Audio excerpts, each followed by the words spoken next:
इस चैनल पे मैं नॉर्मली टॉप 10 मूवीज या फिर वेब सीरीज के रिव्यूज डालता हूँ, लेकिन द कश्मीर फाइल्स ये मेरे शहर में लगी नहीं, तो इसलिए मैं ना ही ये फिल्म देख पाया और ना इसका रिव्यू कर पाया। लेकिन मैंने इसके बारे में इंटरनेट पे पढ़ा और मुझे पता चला कि कितने भयानक तरीके से कश्मीरी पंडितों को अपने ही घर से निकाल दिया गया था, और मुझे ऐसा लगा कि ये सभी चीजें आपके साथ शेयर करनी चाहिए। तो इस वीडियो में किस प्रकार से कश्मीरी पंडितों को अपने ही घर से निकाल दिया गया वो मैं आपको बताऊंगा। इन सभी लोगों में मुझे एक कॉमन फैक्टर दिखाई दिया कि ये सभी लोग गवर्नमेंट ऑफिशियल्स थे, बड़े छोटे पोस्ट पे, और जो गवर्नमेंट ऑफिशियल्स नहीं थे, गवर्नमेंट सर्वेंट्स नहीं थे, उनकी कश्मीर में बहुत बड़ा ओहदा था। तो शायद इन टेररिस्ट का ऐसा प्लान रहा हो कि सबसे पहले इन बड़े लोगों को मार दिया जाए ताकि कश्मीरी पंडितों की यूनिटी टूटे। 4 नवंबर 1989 जस्टिस नीलकंठ गंजू को दिन दहाड़े हाईकोर्ट के सामने मार दिया जाता है। उनकी गलती यह थी कि उन्होंने एक मुस्लिम आतंकी मकबूल भट्ट को इंस्पेक्टर अमरचंद की हत्या के मामले में फांसी की सजा सुनाई थी। उन्हें मारने से पहले 1984 में भी उनके घर पे बम से हमले किए गए थे। जस्टिस नीलकंठ गंजू की हत्या से ही हिंदुओं की हत्या की शुरुआत हुई। मई 1990 को एक पुलिस ऑफिसर चुन्नीलाल शालजी के साथ भी ऐसा ही कुछ हुआ था। उन्होंने कहा हैंड्स अप, तो फिर उसको खींच के ड्रैग किया और बस से नीचे उतारा। फिर कहते हैं बड़ा टॉर्चर किया था। सुन, कहते थे कि सिगरेट बिट्स लगाए थे, जॉइंट्स तोड़े थे, ऐसा टॉर्चर किया था। उसके बाद लास्ट में फायर यहाँ पर किया था, राइट आई के फॉरहेड में, क्योंकि वो रिपोर्ट नहीं दिखाया ना पोस्टमार्टम रिपोर्ट में, तो उसके बाद डेथ हुई थी। फिर वहाँ पर उसके साथ ये लगाया था, चिपकाया था कि कोई हाथ नहीं लगाएगा, मुखबिर है, कोई हाथ नहीं लगाएगा। अगली कहानी कश्मीरी जेनोसाइड की सबसे भयानक कहानी है और इसे शायद फिल्म में भी दर्शाया गया। 25 जून 1990 गिरिजा टिक्कू नाम की एक कश्मीरी पंडित जो सरकारी स्कूल में लैब असिस्टेंट का काम करती थी, वो इन मुस्लिम टेररिस्ट से डर के कश्मीर छोड़ के जम्मू चली गई थी। लेकिन फिर उसे किसी ने बताया कि अभी कश्मीर में सब कुछ शांत हो गया और वो बांदीपुर आकर अपनी तनख्वाह ले जाए। वो अपने किसी मुस्लिम सहकारी के घर रुकी थी। मुसलमान आतंकी आए, उसे घसीट कर ले गए, गिरिजा का सामूहिक बलात्कार किया, बढ़ई की आरी से उसे 2 भागों में चीर दिया गया, और वो भी तब जब वो जिंदा थी। I am a member of the minority Hindu community from Kashmir, victim of the worst ethnic cleansing witnessed in independent India. I speak here today because I am a survivor. An innocent young woman, a lab assistant in a school, wasn't as lucky as I was. She was abducted, blindfolded, gang raped, and cut into 2 halves on a mechanical saw while still alive. Her name was Girija Tikku. Her only crime, her faith. I am her voice today. 7 May 1990 professor LK. Ganju और उनकी पत्नी नेपाल से conference attend करके आ रहे थे।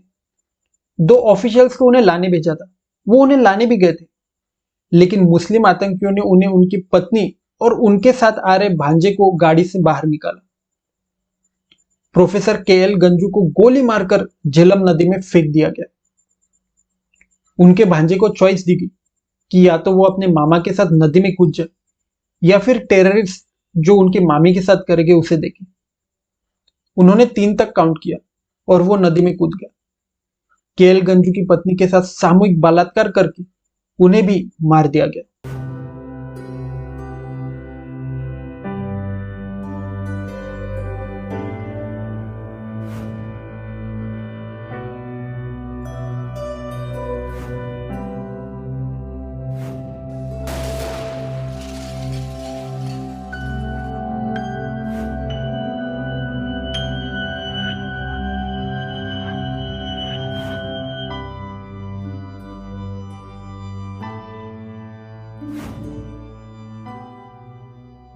बाईस मार्च 1990 को अनंतनाग जिले के दुकानदार पी.एन. कौल की चमड़ी जीवित अवस्था में उनके शरीर से निकाल दी गई और उन्हें वैसे ही मरने के लिए छोड़ दिया गया।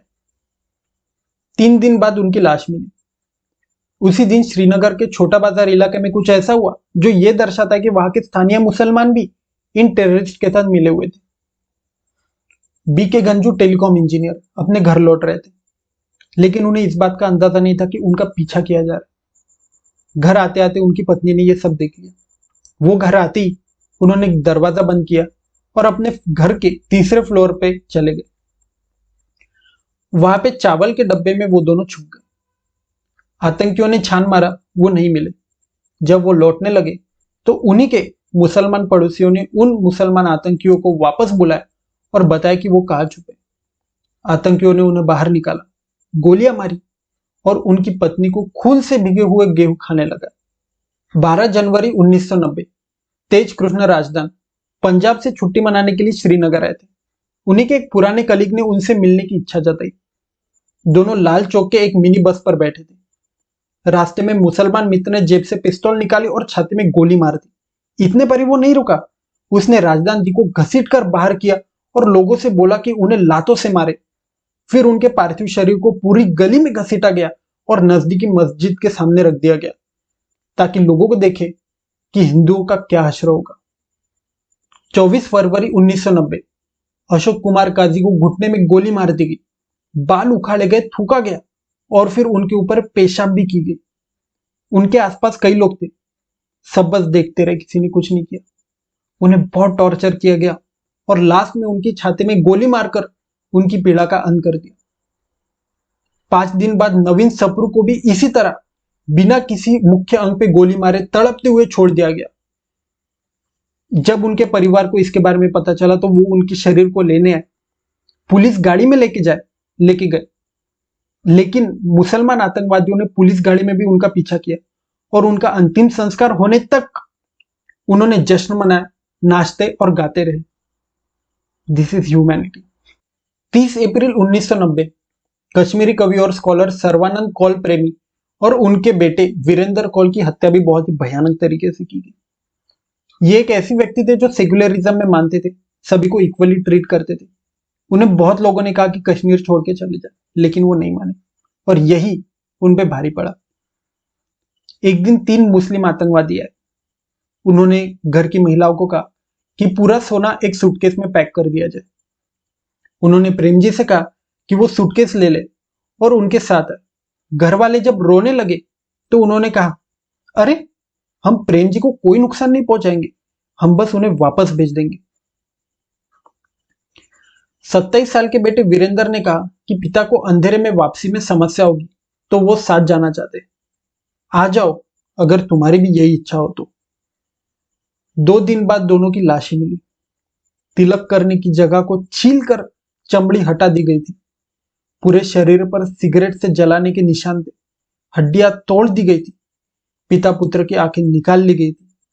फिर दोनों को रस्सी से लटकाकर मार दिया गया था और उनकी मृत्यु सुनिश्चित हो गई। इसके लिए गोली भी नहीं मारी गई थी। ये सिर्फ एक पुण्यात्मा की हत्या नहीं थी, ये सैकड़ों साल पुरानी हिंदू मुस्लिम सद्भाव की हत्या थी। एक पुण्यात्मा की ऐसी नृशंस हत्या ने कश्मीर घाटी के हिंदुओं को अंतर तक सहरा दिया। पुलिस ने रिपोर्ट दर्ज की, लेकिन वो कभी भी जिहादी हत्यारों को नहीं पकड़ पाए। इसके बाद घाटी से कश्मीरी हिंदुओं को निकाले जाने का जो सिलसिला शुरू हुआ वो आज तक नहीं रुका। मुजू और उनके अलावा 2 लोगों को मुसलमानी आतंकवादियों ने किडनैप किया और कहा कि कुछ लोगों को खून की जरूरत है तो उन्हें चलना पड़ेगा। आतंकवादियों ने उनके शरीर का सारा खून बहा दिया और उनकी मौत हो गई। 7 जुलाई 1990 दीनानाथ मुजू एक सोशल वर्कर और बहुत ही आध्यात्मिक व्यक्ति जो एकता और संभाव में विश्वास रखते थे। उनके बेटे जो दिल्ली में डॉक्टरी कर रहे थे, उन्होंने उनसे कहा कि आप वापस आ जाइए, वहां पे हालत बहुत ही खराब है। लेकिन उन्होंने कहा, ये सब तो मेरे भाई बहन है, ये मुझे क्या करेंगे। लेकिन उनका यही विश्वास उन्हें मृत्यु की ओर लेके चला गया। मुस्लिम टेररिस्ट सीडी लगाकर उनके घर में पहुंचे और उन्हें मरने तक उनके शरीर में चाकू से वार किया गया। 9 जून 1990 हृदयनाथ और राधा कृष्ण के सर काट लिए गए। 3 जून को आतंकवादी दामोदर स्वरूप रैना के घर में घुसे और उन्हें घसीटकर बाहर निकाल दिया गया। उनकी पत्नी उनके सामने गिड़गिड़ाई, मदद की भीख मांगी, आस पड़ोस वालों से भी मदद मांगी, लेकिन किसी ने कुछ नहीं किया, सब बस देखते रहे। 26 जून 1990 के इन्हीं के बेटे BL रैना को जब यह बात पता चली तो वो अपने परिवार को जम्मू वापस लाने के लिए कश्मीर जा रहे थे। मुसलमान आतंकवादियों ने उन्हें घेरा और वहीं पे मार दिया। अशोक सूरी के भाई को गलती से मुसलमानी आतंकवादियों ने उठा लिया था। उन्हें खूब पीटा, टॉर्चर किया और पूरे शरीर को सिगरेट से जलाने के बाद उन्हें बताया गया कि उन्हें गलती से उठा लिया। एक्चुअली वो उनके भाई को मारना चाहते थे। ऐसे अधमरे शरीर को उन्होंने छोड़ दिया। किसी प्रकार से वो अपनी जान बचाते हुए अपने भाई के पास पहुंचे और उन्हें बताया कि आप यहां से भाग जाइए, आपकी जान को खतरा है। लेकिन उन्होंने नहीं सुनी। आतंकवादी आधी रात उनके घर पे आए, लंबे चाकू से गर्दन काटी और मरने के लिए छोड़ दिया। सोपोर के चुन्नीलाल छल्ला इंस्पेक्टर थे।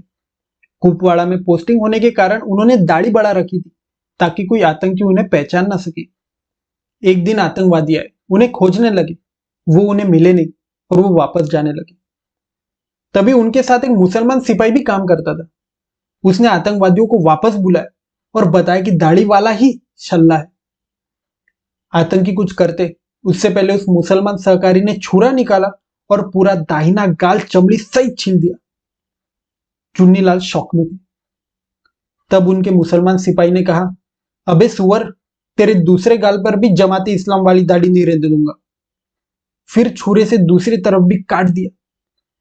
उसके बाद आतंकवादियों के साथ मिलकर चुन्नीलाल के चेहरे पर हॉकी स्टिक से ताबड़तोड़ प्रहार किया गया। फिर आतंकवादियों ने कहा, दोगले, तेरे ऊपर गोली बर्बाद नहीं करेंगे। रक्त बहते रहने के कारण उनकी मृत्यु हो गई। 28 अप्रैल 1990 भूषणलाल रैना के साथ जो हुआ वो मुस्लिम आतंकवादियों की क्रूरता को सटीक तरीके से दिखाता है। अगले दिन अपनी मां के साथ घाटी छोड़ने की योजना थी। सामान बांध रहे थे। मुसलमान आतंकवादियों की टोली आई और रैना के सर में नुकीली छड़ खोप कर हमला किया। उसके बाद उन्हें खींचकर बाहर निकाला गया। कपड़े उतारकर एक पेड़ पर कीले ठोक कर लटकाने के बाद वो उन्हें तड़पाते रहे। भूषण बार बार कहते रहे कि उन्हें गोली मार दे। आतंकियों ने इंतजार किया, गोली नहीं मारी। 25 जनवरी 1998 की रात को वंधमा गांव के 23 कश्मीरी हिंदुओं की हत्या पूर्व निर्धारित तरीके से की गई। एक बच्चा जो बच गया था उसने बताया कि मुसलमान आतंकी आर्मी की वर्दी में चाय पिया और अपने वायरलेस सेट पर संदेश का इंतजार करने लगे।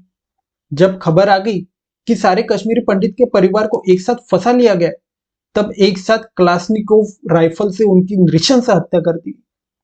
उनके बाद हिंदुओं के मंदिर तोड़े गए और घरों में आग लगा दी गई। ये सभी इंसिडेंसेस बहुत ही भयानक थे।